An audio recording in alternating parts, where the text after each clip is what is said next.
اللهم صل على سيدنا ومولانا محمد۔ 8 جولائی 1999 قاری محمد حنیف صاحب ملتانی رحمۃ اللہ علیہ جھنگ میں بیان فرما رہے ہیں، عنوان ہے موت کا جھٹکا۔ سماعت فرمائیں، شکریہ۔ وَنَعُوذُ بِاللَّهِ مِن شُرُورِ أَنفُسِنَا وَمِن سَيِّئَاتِ أَعْمَالِنَا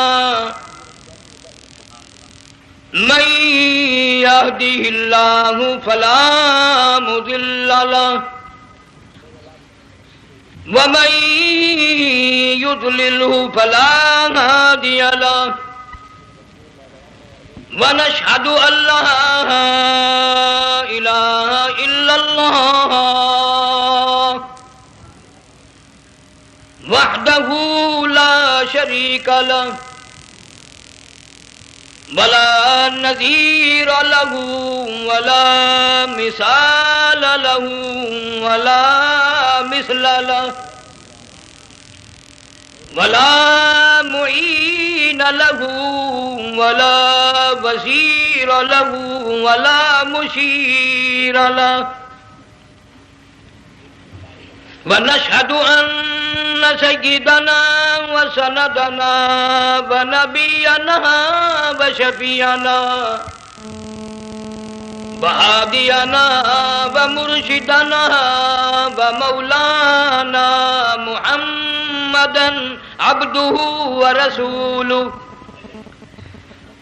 أَرْسَلَهُ بِالْحَقِّ بَشِيرًا وَنَذِيرًا صلی اللہ تعالی علیہ وعلی آلہ وأصحابہ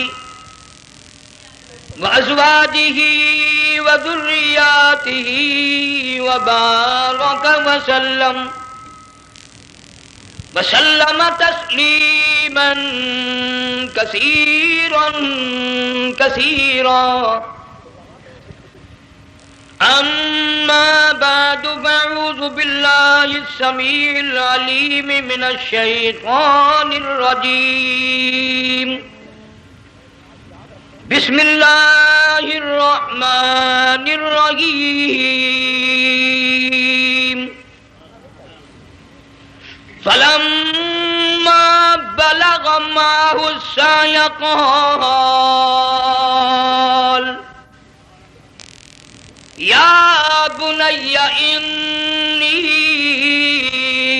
ارى فی المنام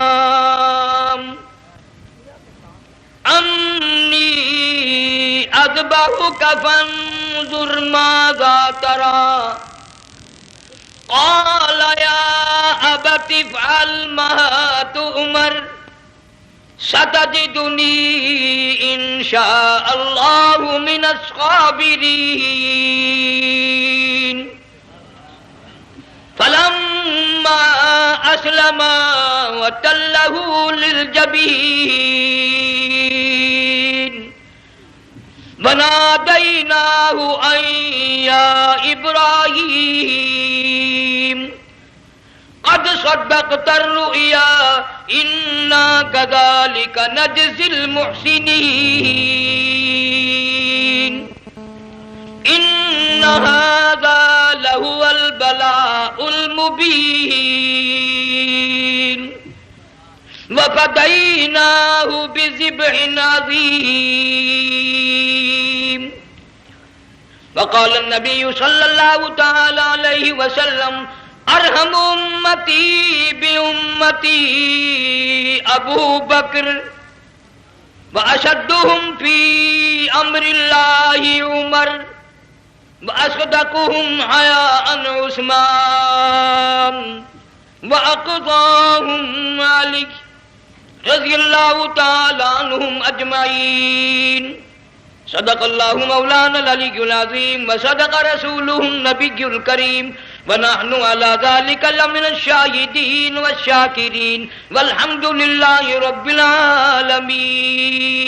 آل محمد كما صليت على إبراهيم وعلى آل إبراهيم إنك حميد مجيد اللهم بارك على محمد وعلى آل محمد كما باركت على إبراهيم وعلى آل إبراهيم إنك حميد مجيد. حضرات علماء کرام، محترم بزرگوں، عزیز دوستو،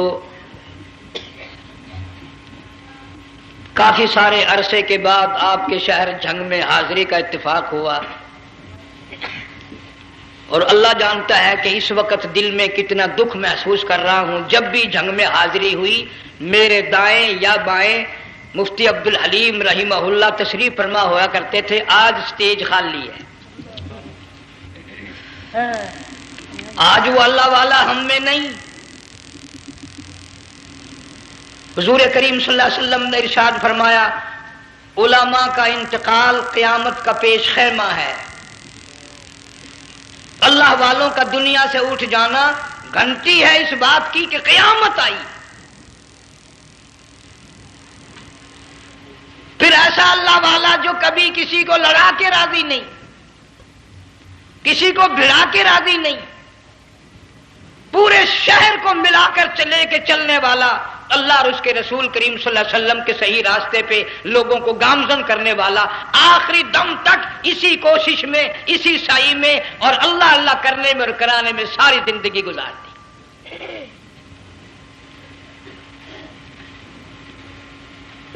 سارا شہر جنگ مل کر، سارے علماء مل کر کوشش کریں مفتی عبدالحلیم کو نہیں لا سکتے. یہ خلا پورا ہونے والا نہیں. پھر ساتھ ساتھ مولانا صوفی محمد یار صاحب سب قید رحمہ اللہ، وہ بھی اس دنیا فانی سے رخصت فرما گئے. ایک اچھے خاصے طبقے کو وہ بھی داغ مفارقت دے گئے. اور قریب ہی کے زمانے میں سرگود شہر میں مفتی احمد سعید صاحب رحمہ اللہ وہ بھی رخصت ہو گئے. تو یقین جانو ان حضرات کا دنیا سے اٹھنا اس بات کی علامت ہے کہ ملک میں کچھ نہ کچھ ہونے والا ہے. جب آگ لگتی ہے، طوفان آتا ہے، بارش آتی ہے، عورت اپنے بچوں کو تلاش کرتی ہے، ادھر آ جاؤ، بارش آ گئی، آگ لگ گئی. اللہ پاک بھی اپنوں کو پہلے بلا رہا ہے، یہاں کچھ ہونے والا ہے، تم پہلے ہی آ جاؤ.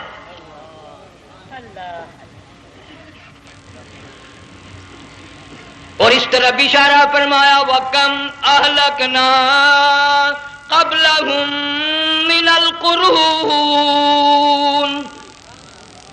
اللہ فرماتے ہیں میری زمین پہ عداوت نہ کرو، فساد نہ مچاؤ، قتل نہ کرو، خون نہ بہاؤ، ناحق لوگوں کا خون نہ بہاؤ. اللہ پاک کی زمین ہر روز صبح کو عرض کرتی الہی لوگ مجھ پہ زنا کر کے چلتے ہیں، بدماشی کر کے چلتے ہیں، اجازت دے میں لقمہ بنا کر نگل جاؤں. مجھے اپنے اوپر ان کا چلنا پسند نہیں، مجھے اچھا نہیں لگتا. ہر روز آواز لگاتی ہے ظالمو، بدکارو، بدماشو، میرے اوپر دندناتے پھرتے ہو. ایک نہ ایک دن میرے اندر آؤ گے، تمہیں پتہ چل جائے گا کہ میں تم کو کتنا دشمن رکھتی تھی.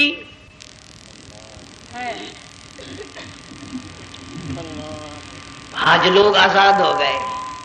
جو کسی کی سمجھ میں آتا ہے وہی بکتا ہے، جو سمجھ میں آتا ہے وہی کرتا ہے. نہ کوئی راہ متعین رہی، نہ کوئی مسلک رہا، نہ کوئی بات رہی.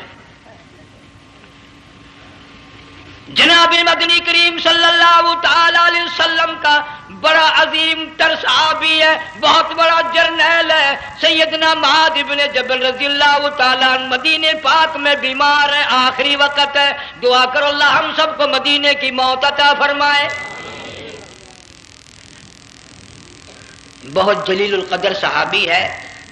علماء کرام نے لکھا ہے کہ جب موت کا وقت بالکل قریب آیا معاذ بن جبل رضی اللہ تعالی عنہ نے رونا شروع کر دیا، رونے لگ گئے. علماء نے لکھا ہے اس وقت بھی مدینے پاک میں اب تک بھی یہ رواج ہے جب کسی پہ نزع طاری ہو، سکرات طاری ہو، موت قریب ہو، جتنے پاس بیٹھے کھڑے ہوتے ہیں سارے اللہ کے قرآن کی تلاوت کرتے ہیں. صحابہ کرام آخری وقت میں قرآن مجید کی ہر وقت تلاوت کیا کرتے تھے، اس لیے حضور کریم صلی اللہ علیہ وسلم نے فرمایا قیامت کا دن ہوگا، اللہ پاک اعلان فرمائیں گے قرآن والے آگے آ جائیں۔ عرض کیا جائے گا قرآن والوں سے کون مراد ہے؟ حق تعالیٰ جل شانہ فرمائیں گے میں قرآن والا اس کو کہتا ہوں جو میرے قرآن سے عشق رکھتا تھا، پیار کرتا تھا، محبت کرتا تھا، اتنا پیار تھا آخری وقت تھا، ادھر موت کا جھٹکا لگا، ادھر میرا بندہ قرآن پڑھ رہا تھا، آج بھی اپنی قبر سے اٹھا، میرا قرآن پڑھتا ہوا اٹھا، تم میدان حشر کا چکر لگاؤ، آج بھی ان کے منہ سے کستوری کی خوشبو آ رہی ہے۔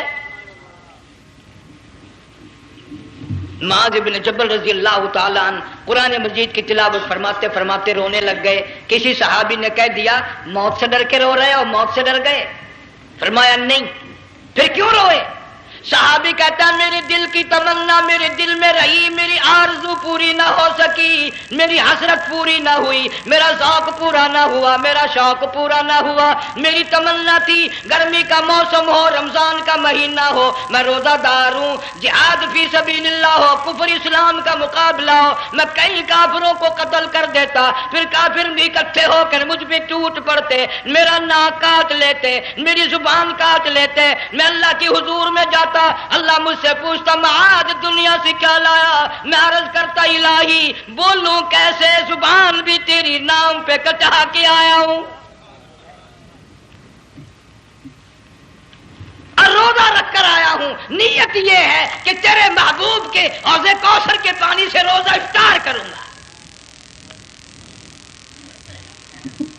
ان اللہ والوں کی یہ موت تھی۔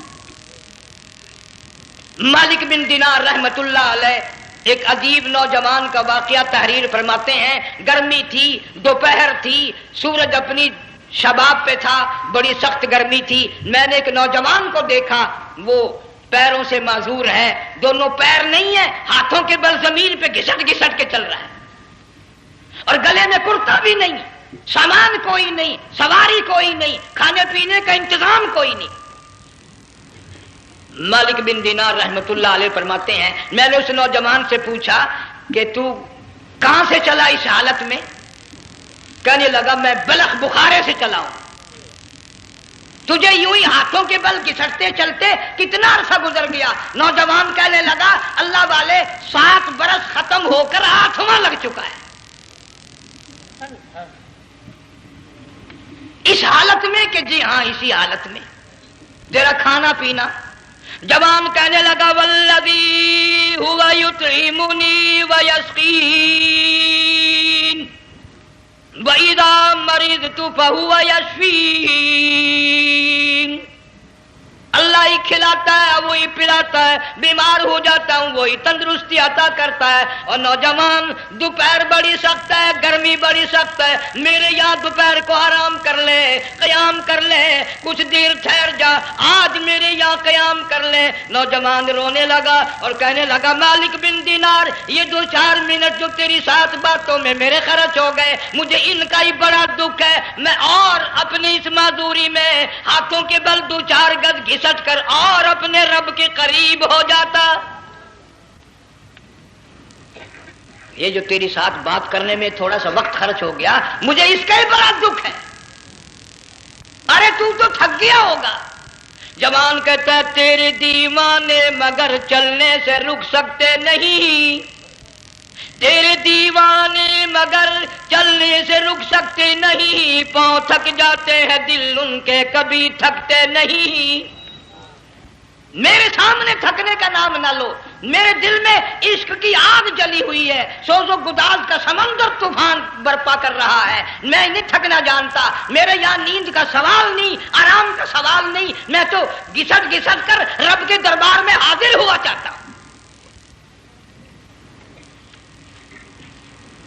پوچھا کہ جا کہاں رہے ہو؟ کہنے لگا بیت اللہ کی زیارت کے لیے چلا، روزے رسول اللہ صلی اللہ علیہ وسلم کی زیارت کے لیے چلا۔ کھانا پینا کچھ نہیں کہ نہیں، بس کہ منتظر ہوں اس گھڑی کا کہ کب وہ وقت آئے اور کب میں جا کر یوں کہوں کہ اے مدینے کی مہاجر سبز گنبد کے مکی، اے مدینے کے مہاجر سبز گنبد کی مکی، عرش ہے تیرے قدم کے فیض سے یہ سرزمین۔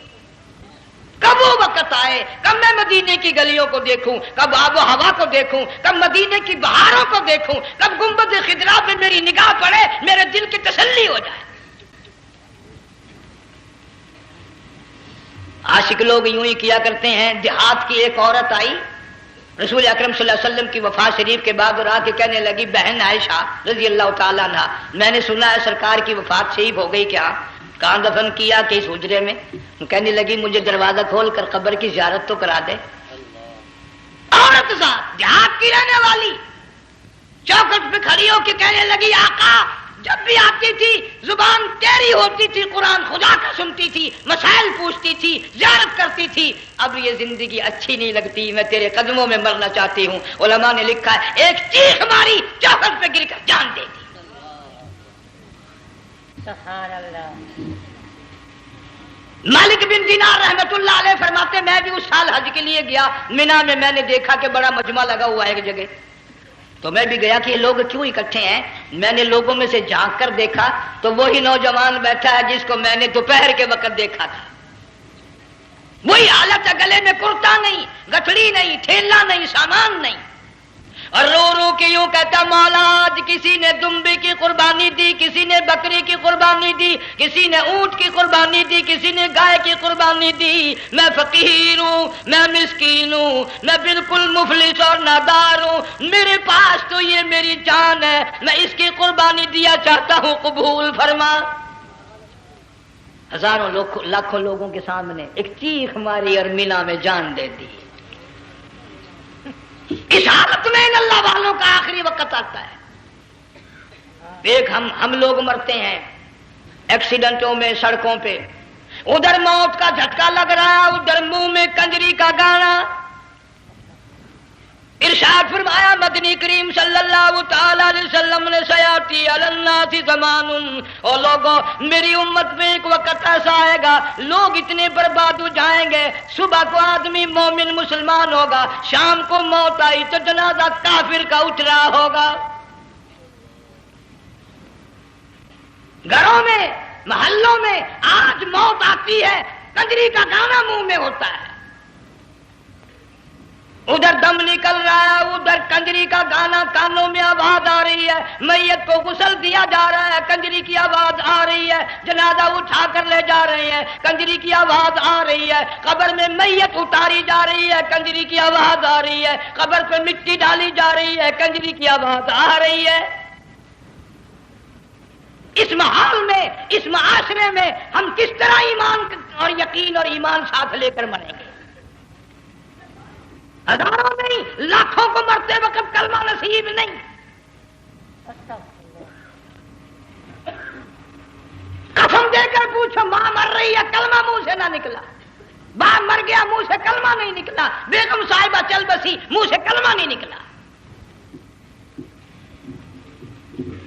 ہزاروں چلے گئے اور اپنے جانے کا پھر بھی یقین نہ آیا۔ تم نے کبھی سوچا تک نہیں، خیال تک نہیں کیا۔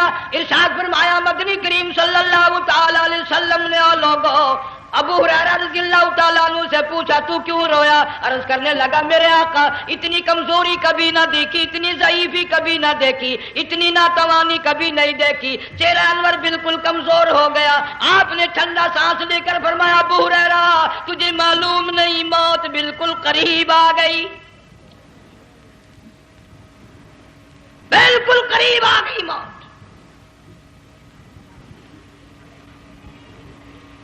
تیری ایک انگلی پکڑ کر اگر کوئی مروڑ دے کتنا دکھ ہوگا، درد ہوگا، ہائے ہائے ہائے۔ جنگ والوں کبھی تم نے سوچا نہیں 360 رگیں ٹوٹیں گی کیا حال بنے گا، اعضاء چھوٹیں گے، سر کے بالوں سے لے کر پیروں کے ناخنوں تک ہر جوڑ کو توڑ کے رکھ دیا جائے گا،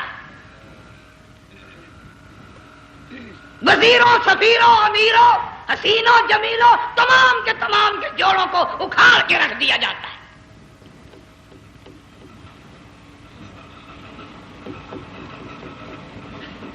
پروگرام تک نہیں مرد عورتوں کا کہ یہ دنیا کسی کی نہ بنی، قبر میں آخر جانا ہی جانا ہے۔ علماء کرام نے لکھا ہے کہ حضرت عیسیٰ علیہ السلام کے پاس لوگ آئے اور کہنے لگے نئی نئی قبروں سے مردے زندہ کر کے دکھاتے ہو، آؤ ہم ایک پرانی قبر پہ لے کے چلتے ہیں، مردہ زندہ کر کے دکھاؤ۔ عیسیٰ علیہ السلام تشریف لے گئے، فرمایا قم باذن اللہ، ایک نوجوان زندہ ہو کر قبر سے نکل کر سامنے آ کر کھڑا ہو گیا۔ عیسیٰ علیہ السلام نے پوچھا تو کون ہے؟ وہ کہنے لگا میرا نام سام ہے، میں حضرت نوح علیہ السلام کا بیٹا ہوں۔ تو پیغمبر کا دماغ تو پیغمبر کا ہوتا ہے نا۔ فرمایا تجھے تو بڑا عرصہ قبر میں گزر گیا، کتنے ہزار سال قبر میں گزر گئے؟ کہ جی ہاں۔ عیسیٰ علیہ السلام نے فرمایا یار ملاقات تو اللہ نے کرائی دی، قبر کا کچھ حال تو بتا، کیا بنتی ہے؟ قبر کا کچھ ماحول بتا، قبر کی خبر بتا۔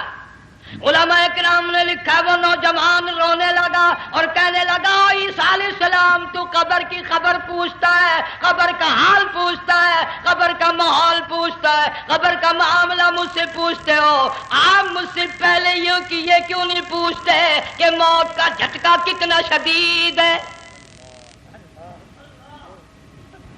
نوجوان رو کے کہنے لگا عیسیٰ علیہ السلام کتنے ہزار سال میری موت کو گزر گئے، پر مالک کائنات کی قسم آج تک میرا منہ کڑوا ہے۔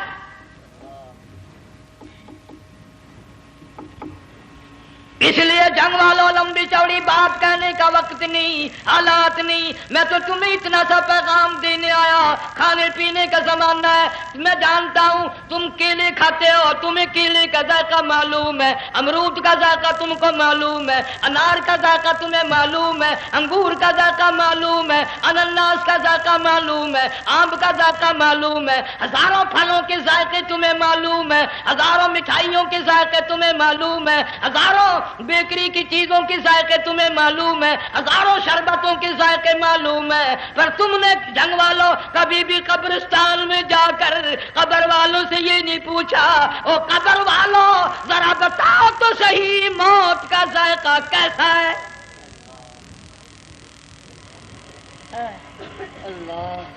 تم نے چکھا نہیں، جنہوں نے چکھا وہ بتانے نہ آئے کیسا ذائقہ ہے۔ اس لیے قرآن کہتا کلا اذا بلغت التراقی وقیل من راق وظن انه الفراق والتفت الساق بالساق الى ربك يومئذ المساق۔ بادشاہ ہو، امیر ہو، وزیر ہو، فقیر ہو، غریب ہو، رگیں ٹوٹیں گی، موت آئے گی، اور جس کی آئی تمہیں معلوم نہیں کس طرح آئی، کس حال میں آئی۔ جن کے دلوں میں ان باتوں کا خیال آیا خدا کی قسم صحابہ کرام میں سے اتنے رویا کرتے تھے آنکھیں ختم ہو گئی۔ جناب فاروق اعظم رضی اللہ تعالیٰ عنہ کو کسی نے دیکھا رو رہے ہیں، بے تحاشا رو رہے ہیں، پوچھ لیا بڑا بہادر پہلوان فاروق تجھے کیا ہوا، اتنا کیوں رویا؟ فرمانے لگے تمہیں معلوم نہیں قبر کا اندھیرا یاد آ گیا۔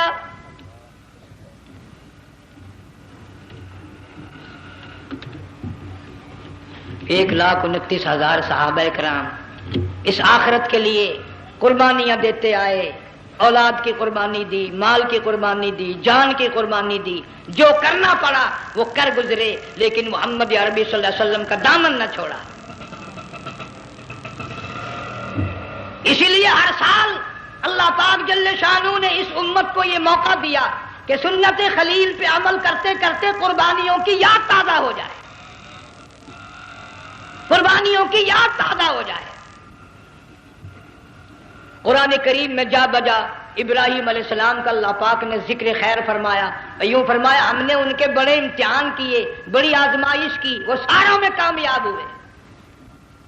تم ہر وقت اللہ سے یہ دعا کیا کرو اللہ ہمیں امتحان میں نہ ڈالے، آزمائش میں نہ ڈالے، ہم امتحان کے قابل نہیں۔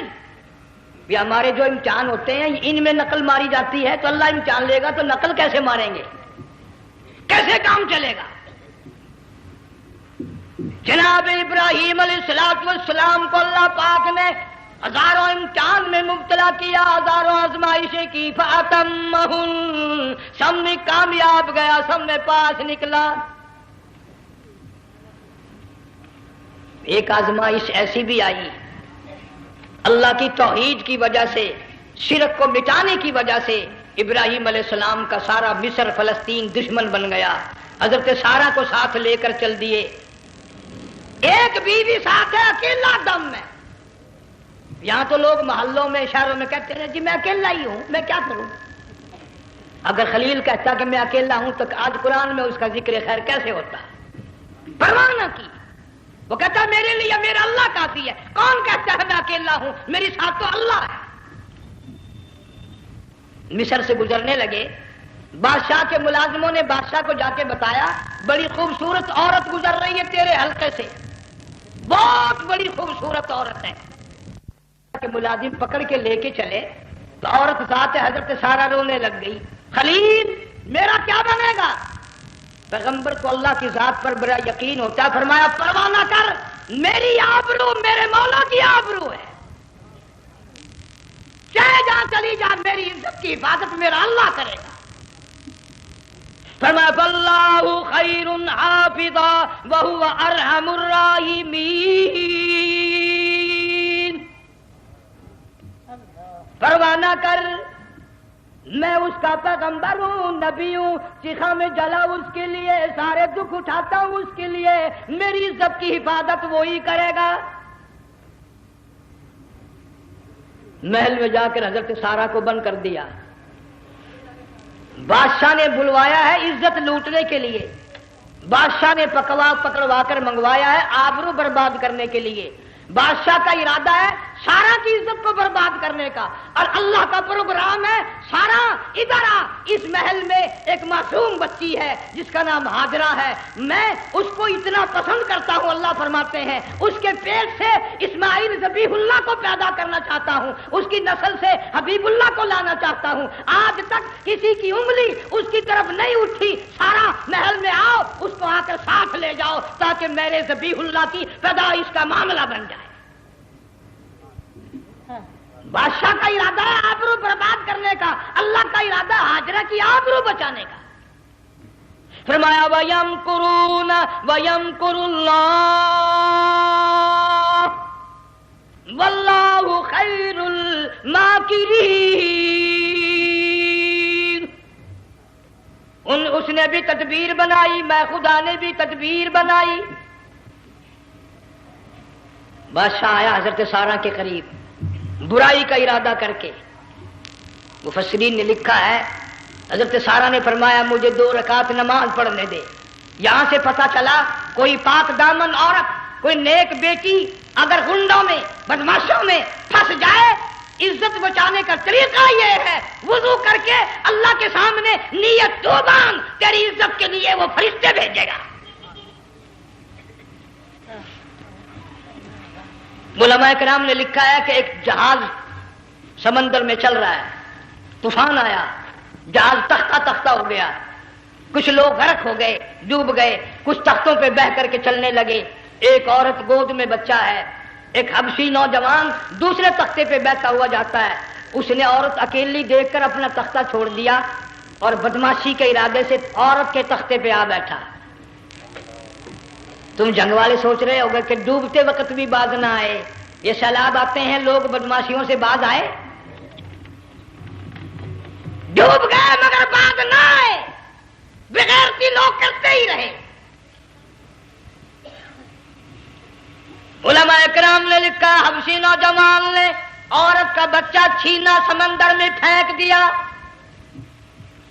عورت روئی اور کہنے لگی میرے اللہ بیٹھی رہتی ہوں، عزت جاتی ہے، حرکت کرتی ہوں، ڈوب جاؤں گی۔ میں نے سنا ہے سمندر کی گہرائیوں سے تو نے یونس علیہ السلام کی سنی تھی، میں تو پانی کے اوپر بہ رہی ہوں، مولا میری آبرو بچا، میرا ایمان بچا، میری عزت بچا، تیرے سوا میری سننے والا کوئی نہیں، لا الہ الا انت سبحانک انی کنت من الظالمین۔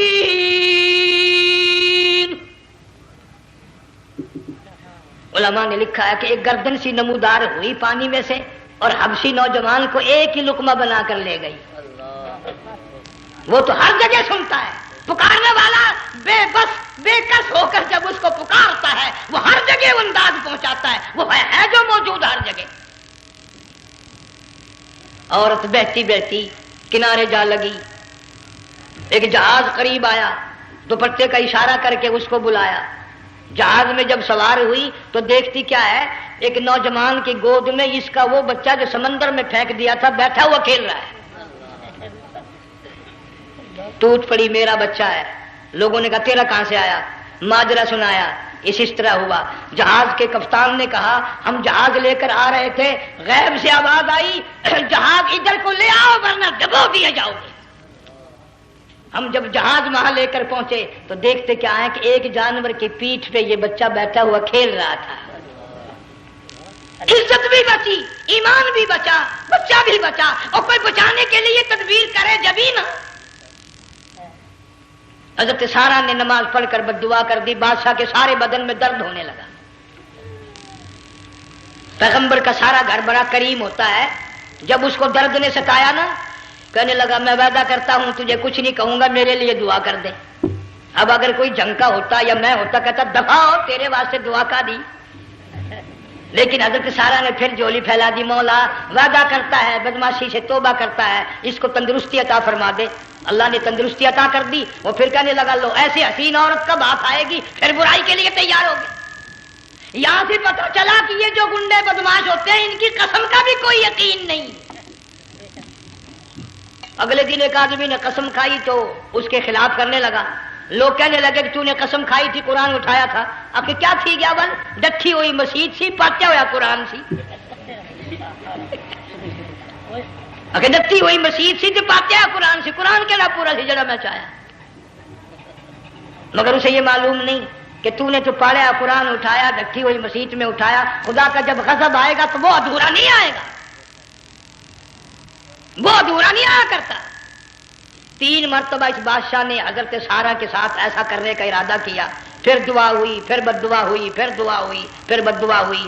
آخرکار کہنے لگا اپنے ملازموں کو کہ ہوئے بدماشو, عورت کے روپ میں کسی بلا کو پکڑ کے لائے ہو, کسی جن بھوت کو لے آئے ہو. اور کہنے لگا تو چلی میرے محل سے جلدی چلی جا. اور جاتی جاتی وہ کہا کہ یہ تیری خدمت کیا کرے گی, یہ بچی میرے محل میں ہے, اس کو ساتھ لے جا. حضرت سارا کو, ہاجرہ کو ساتھ کر دیا. سیانی ہو گئی, حضرت ابراہیم علیہ السلام سے نکاح کر دیا. اسماعیل علیہ السلام پیدا ہو گئے. اللہ میاں جب حضرت ابراہیم علیہ السلام چومتے ہیں, چاٹتے ہیں, ماتھے پہ بوسے دیتے ہیں, اٹھاتے ہیں. پیغمبر کا بیٹا, خود بھی نبی اور آل میں آنے والا نبی, کالی کملی والا صلی اللہ علیہ وسلم, کتنا حسین چہرہ ہوگا.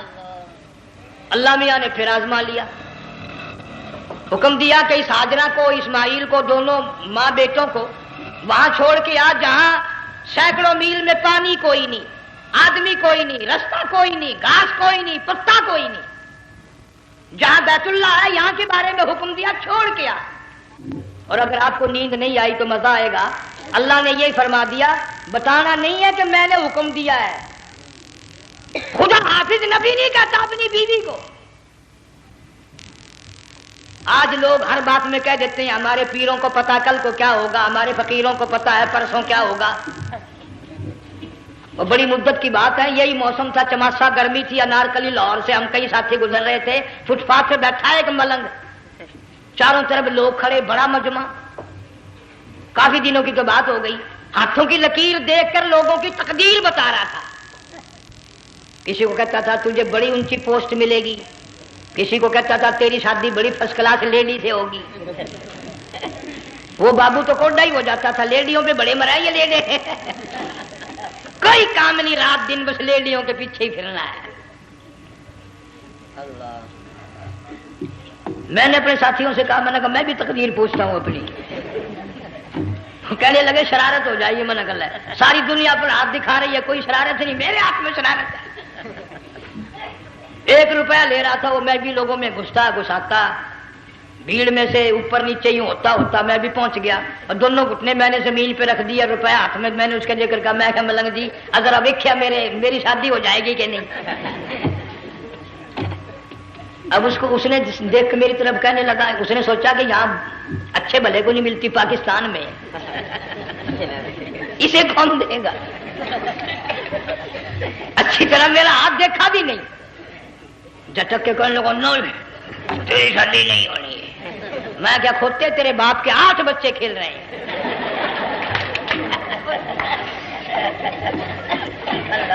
یوں ہی عقیدے بگڑ جاتے ہیں لوگ۔ ہمارے پیر کو پتا، فقیر کو پتا، کسی کو پتا نہیں ہے، کوئی نہیں جانتا۔ فرمایا وما تدری نفس ماذا تکسب غدا، کوئی نہیں جانتا کل کیا ہو جائے گا۔ وما تدری نفس بأی ارض تموت، کوئی نہیں جانتا زمین کے کس ٹکڑے پہ موت آئے گی۔ ان اللہ علیم خبیر، ایک اللہ کی ذات جانتی ہے۔ حضرت ہاجرہ اسماعیل علیہ السلام کو چھوڑ کر چل دیے، نہ خدا حافظ کہا، نہ کوئی تسلی دی، تھوڑی سی کھجوریں، تھوڑا سا پانی، ختم ہو گیا۔ ابراہیم علیہ السلام جب دور نکل گئے تو حضرت ہاجرہ نے دیکھا یہ تو چلے گئے، کھڑی ہو کر آواز دی، اے میرے ابراہیم۔ مڑ کر نہیں دیکھتے۔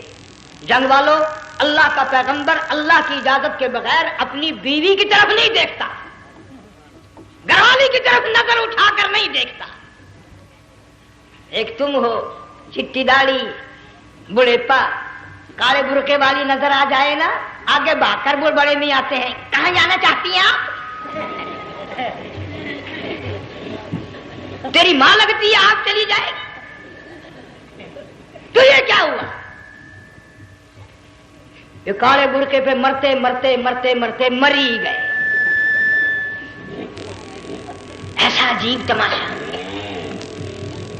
وہ لاہور پلیٹ فارم پر پھر رہی تھی نا ایک لیڈی برقع اوڑے، آ گیا ایک لیڈا، کہنے لگا سیب نپ لاؤں؟ نے کہا لے آئے، نے کہا واہ واہ کام بن گیا، وہ سیب نپ لے آیا۔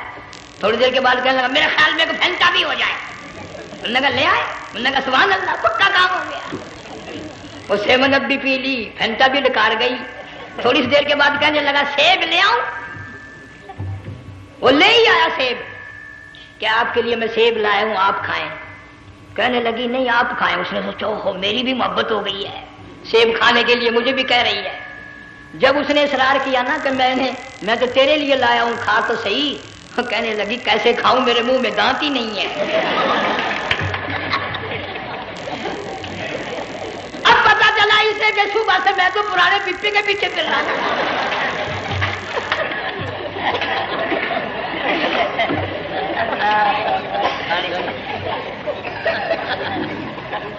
صرف برقع دیکھا چل دی۔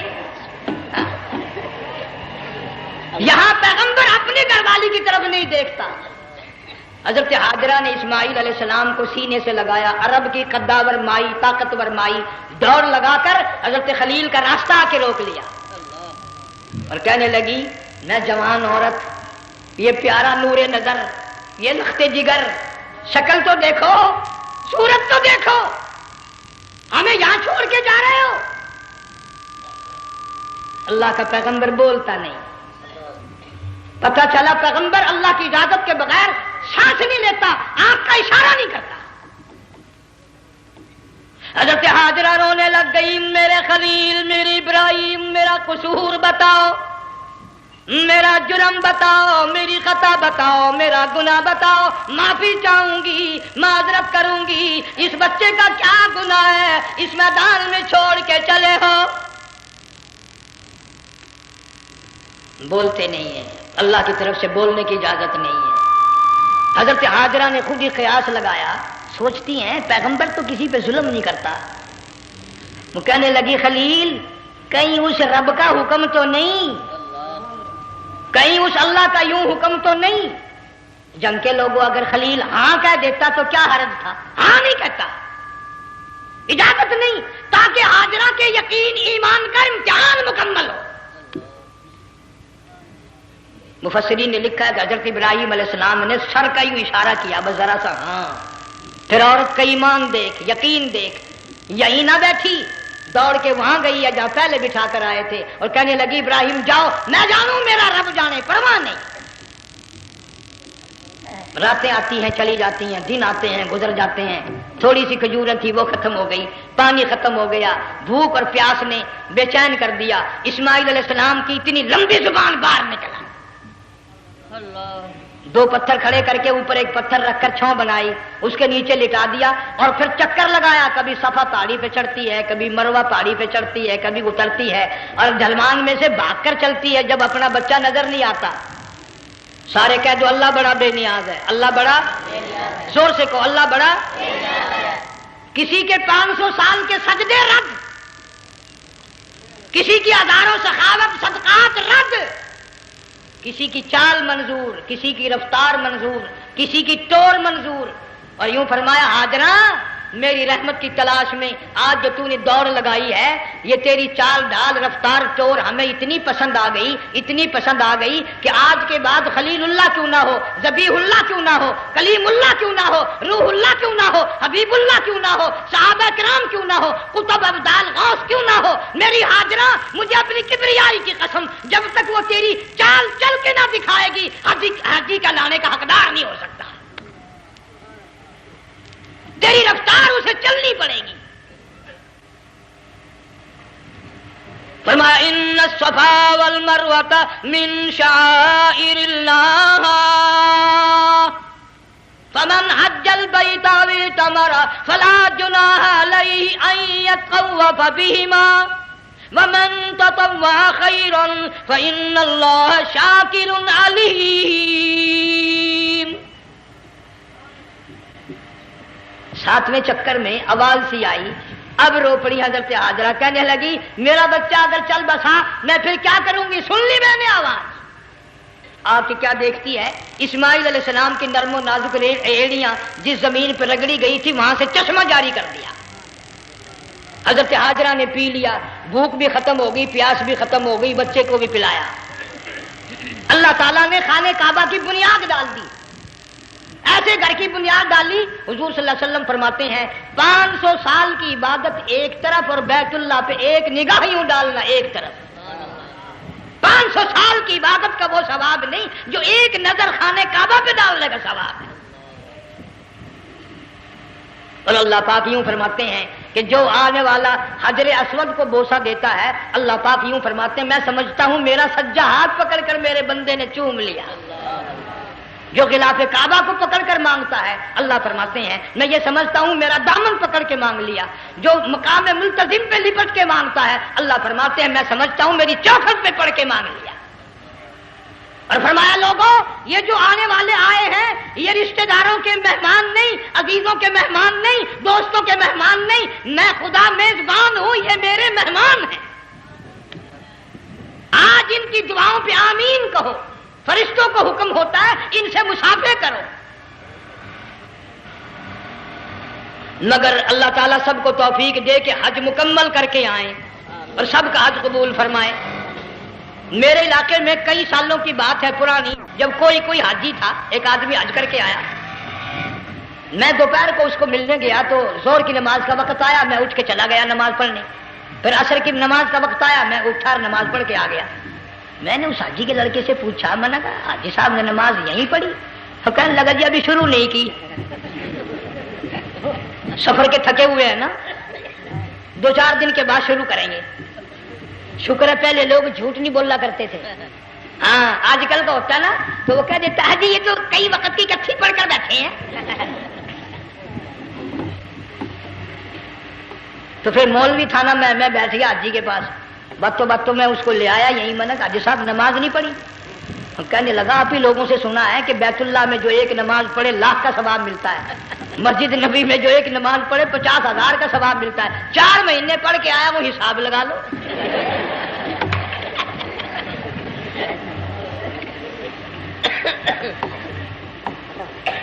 مسائل سیکھتے نہیں، ارکان اور آداب بیت اللہ کے سیکھتے نہیں۔ ڈی سی کے دفتر میں اگر جانا ہو کئیوں سے پوچھے کیسا جاؤں، کس طرح درخواست دوں، کیسے کہوں، کیسے کھڑا ہوں، کیسے بیٹھوں، کیا عرض کروں، اور اللہ کے دربار میں ہم جاتے ہیں اور سیکھ کرنے جاتے ہیں، یہ خوف نہیں کہ اگر بے ادبی ہوگی تو مارا جاؤں گا۔ اللہ تبارک و تعالیٰ جل شانہ نے اسماعیل علیہ السلام کی نرم و نازک ایڑیوں سے بنیاد ڈال کر خانہ کعبہ کی، اللہ نے ہمیں یہ کعبہ دیا، گناہوں کی معافی مانگنے کے لیے وہاں جاؤ، اللہ تبارک و تعالیٰ کے دربار میں حاضر ہو کر مانگنے کے لیے یہاں جاؤ۔ ارشاد فرمایا مدنی کریم صلی اللہ تعالی علیہ وسلم نے، جو آدمی صحیح ارکان حج کے ادا کر کے واپس جاتا ہے اس طرح واپس آتا ہے گویا آدھی ماں کے پیٹ سے پیدا ہوا۔ پہلے لوگ یوں ہی حج کیا کرتے تھے، یوں ہی قربانیاں کرتے تھے، اب تو ہر چیز کی لوگ آسانی تلاش کرتے ہیں۔ پچھلے بقرعید کے موقع پر ہمارے مسجد میں ایک آدمی مجھے کہنے لگا اگر کوئی غریب آدمی مرغی کی قربانی دے دے تو لگ جائے گی؟ میں نے کہا تو مکھی مار دے انشاءاللہ وہی لگ جائے گی۔ سارے کام ٹیڑھی ہو گئے، نیچے نیچے نیچے نیچے کو چلے آ رہے۔ آج کل وہ ٹیڑھی بکرے بکری آئے ہوئے ہیں نا، کہیں تو قربانی کے لیے یا کندھے کو اٹھا کر لاوے۔ اب بتاؤ یہ گوشت بانٹے گا یا کھاوے گا یا فریج میں رکھے گا، کیا کرے گا؟ بالکل کام بگڑ گیا۔ حضور صلی اللہ علیہ وسلم نے فرمایا قربانی کا جانور اچھا تلاش کر کے لاؤ، اس کے بدن پہ جتنے بال ہوتے ہیں اتنی نیکیاں لکھی جاتی ہیں۔ اور میرا موضوع نہیں، حضور صلی اللہ علیہ وسلم نے فرمایا کہ میں نے اللہ سے دعا کی تھی میری امت کا کیا بنے گا، پل صراط پہ سے گزرتے وقت اللہ تعالیٰ نے میری دعا کو قبول فرما کر یوں فرما دیا کہ تیری امت جو قربانی میں جانور ذبح کرے گی میں خدا پل صراط کے کنارے پر زندہ کر کے ان سب جانوروں کو سواریاں بنا کر پیش کر دوں گا۔ اس لیے بقرعید بالکل قریب آ گئی، ہر دین ایمان اسلام کے لیے قربانی کے لیے تیار رہو۔ زیادہ سے زیادہ مجھے آج کل فکر لگا ہوا ہے کہ اپنے گھروں کو میں نماز کا اہتمام کرو۔ آج حال یہ بنا ہوا ہے کہ اگر گھر والی کی گود میں موت آئی تو گھر والی بے نماز، دھی کی گود میں موت آئی دھی بے نماز، بہن کی جھولی میں موت آئی بہن بے نماز، بیٹے کی گود میں موت آئی بیٹا بے نماز، بھائی کی گود میں موت آئی بھائی بے نماز، ڈاکٹر کے ہاتھ میں موت آئی ڈاکٹر بے نماز، کمپیوٹر کے ہاتھ میں موت آئی کمپیوٹر بے نماز، نرس کے ہاتھ میں موت آئی نرس بے نماز، تیرا کفن خرید کے لانے والا بے نماز، تیرے غسل کا پانی گرم کرنے والا بے نماز، تیری قبر کھودنے والے بے نماز، تیرا جنازہ اٹھانے والے بے نماز، تیری قبر پہ مٹی ڈالنے والے بے نماز۔ اگر تو نمازی بھی ہے یہ اتنے چاروں طرف کے بے نماز تجھے جنت میں کب جانے دیں گے؟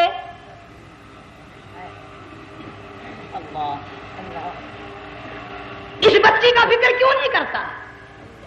کلاس میں فیل ہو جائے تجھے دکھ لگتا ہے میری بچی فیل ہو گئی، ساری عمر نماز نہ پڑھے تجھے کبھی درد نہیں ہوا کہ جہنم کے انگاروں میں جلے گی۔ بیوی ایک دن تیرا کہنا نہ مانے آگ لگ جاتی ہے، ساری عمر نماز نہ پڑھے بے ایمان تجھے کبھی آگ نہیں لگی۔ اس گھر سے تیرا جنازہ نکلے گا، اس گھر سے تیری میت اٹھے گی جس گھر میں تو نے سارے بے نماز پیدا کر رکھے ہیں، سارے بے نماز اکٹھے کر رکھے ہیں، کس طرح ایمان کلمہ ساتھ لے کر جائے گا؟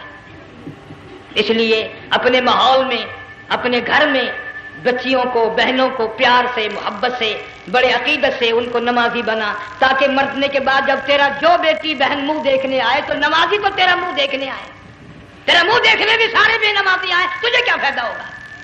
اللہ سبحانہ و تعالی ہم سب کو ہمارے گھر کے ماحول کو نمازی بنائے۔ مفتی صاحب اس دنیا فانی سے رخصت ہو گئے، تشریف لے گئے، جان سارا بے وارثہ ہو گیا۔ مفتی صاحب ہی کا مدرسہ ہے، یہ مفتی صاحب ہی کے بچے ہیں، ان بچوں کی سرپرستی کرو، ان کا اکرام کرو، ان کی عزت کرو، جامعہ حلیمیہ کی خدمت کرو۔ بقرعید کا موقع آ رہا ہے، وہ تو نہ جانے کس کس طریقے سے اپنا کام چلاتے تھے، ہزاروں لوگوں سے ان کے تعلقات تھے، یہ بچے ہیں نیا کام ہے۔ اللہ سبحانہ و تعالی ہر خدمت گزار کو دو جہان میں سرخ روئی عطا فرمائے۔ بڑی اچھی اچھی کیسٹیں آپ کو یہاں سامنے سے ملیں گی اپنے گھر کا ماحول بنانے کے لیے۔ پیغمبر کی دعا سے پہلے نہ اٹھا کرو بھائی، ہائے ہائے کوئی دنیا کا دین کا جس کو کوئی اللہ سے حاجت ہو بیٹھ جائے ایک منٹ کے لیے، درود شریف پڑھ کے دعا مانگو، اللہم صلی وسلم وبارک علی سیدنا و مولانا محمد وعلی آل سیدنا و مولانا محمد وبارک وسلم۔ یا اللہ قبلہ مفتی صاحب رحمہ اللہ کی قبر کو جنت کا باغ بنا، اللہ تعالیٰ ان کے گھر والوں کو صبر جمیل کی توفیق عطا فرما، اللہ پاک ان کی آل اولاد کو مفتی صاحب کا جانشین صحیح معنوں میں جانشین بنا، اس مدرسے کو آباد فرما، اللہ تعالیٰ سارے جنگ کی سرپرستی فرما، سارے شہر کو آباد فرما، ہر شر سے ہر فتنے سے سب کی حفاظت فرما، یا اللہ ہم سب کو سچا مسلمان پکا دیندار بنا، ہمیں اور ہماری اولاد کو نیک اور نمازی بنا، یا اللہ ہمارے گھروں کو نماز اور قرآن سے آباد فرما، کلمے اور ایمان والی موت عطا فرما، صوفی مولانا محمد یار صاحب رحمہ اللہ کی قبر کو جنت کا باغ بنا، یا اللہ تمام مسلمانوں کی بخشش فرما، ساری امت کی مغفرت فرما، ساری مخلوق پہ کرم اور فضل فرما، یا اللہ سارے پاکستان کی حفاظت فرما، پاکستان کے داخلی خارجی دشمنوں کو ذلیل و خوار کر دے، یا اللہ ہم سب کو یقین ایمان اپنے اندر پیدا کرنے کی توفیق عطا فرما، ظالم کے ظلم سے بچا، شریر کی شرارت سے بچا، مولا حاسدوں کے حسد سے بچا، فتنہ پردازوں سے ہم سب کی حفاظت فرما، بے اولاد کو اولاد عطا فرما، جن کے پاس بچیاں ہیں اللہ تعالیٰ نرینہ اولاد عطا فرما۔ اور میں تو کافی دنوں کے بعد آیا ہوں، پرانے دوستوں میں سے تھے قاری غلام محمد صاحب سب کا رحمت اللہ علیہ، اللہ تعالیٰ ان کی قبر کو جنت کا باغ بنا، سب کو جوار رحمت میں جگہ عطا فرما، ہمارے بڑے بزرگ قبلہ درخواستی صاحب مجدلو یا اور جتنے بھی بیمار ہیں اللہ پاک صحت کاملہ عطا فرما، مجھے بھی پیر غلام حبیب صاحب اللہ تعالیٰ ان کو بھی صحت کاملہ عطا فرما، اور میں گناہگار بھی اب تو سارا سال گزر گیا اکثر بیماری رہتا ہوں، اللہ تعالیٰ صحت کاملہ عطا فرما، موت آئے تو کلمے اور ایمان والی موت عطا فرما، یا اللہ دو جہان کی سعادت عطا فرما، دو جہان کی ذلت اور رسوائی سے ہم سب کی حفاظت فرما، سب کے کاروبار میں روزی رزق میں خیر و برکت عطا فرما، جس کے ذمہ قرضہ ہو ادا کرنے کی صورتیں پیدا فرما، ہر پریشان حال کی پریشانی کو دور فرما، مشکلوں کو آسان فرما، تلخیوں کو راحتوں سے تبدیل فرما، یا اللہ مفتی صاحب کے بچوں کو صحیح معنوں میں مفتی صاحب کا جانشین بنا، جامعہ حلیمیہ کو قیامت تک کے لیے قرآن سنت کا مرکز بنا، ربنا تقبل منا انک انت السمیع، افغانستان کے مجاہدین کو ہمیشہ ہمیشہ کے لیے کامیاب فرما، جتنے لاکھوں طالب علم اللہ والے شہید ہو گئے سب کے درجوں کو بلند فرما، افغانستان کے سارے مجاہدین کو اللہ تعالیٰ کامیاب فرما، روسی امریکی یہودی مرزائی عیسائی یہ جتنے منصوبے بنا کر مسلمانوں کو تباہ کر رہے ہیں یا اللہ ان سب منصوبوں کو برباد کر دے، ان کے تمام منصوبوں کو خاتمے ملا دے، صلی اللہ علیہ حبیبہ محمد وآلہ وصحبہ اجمعین برحمتک یا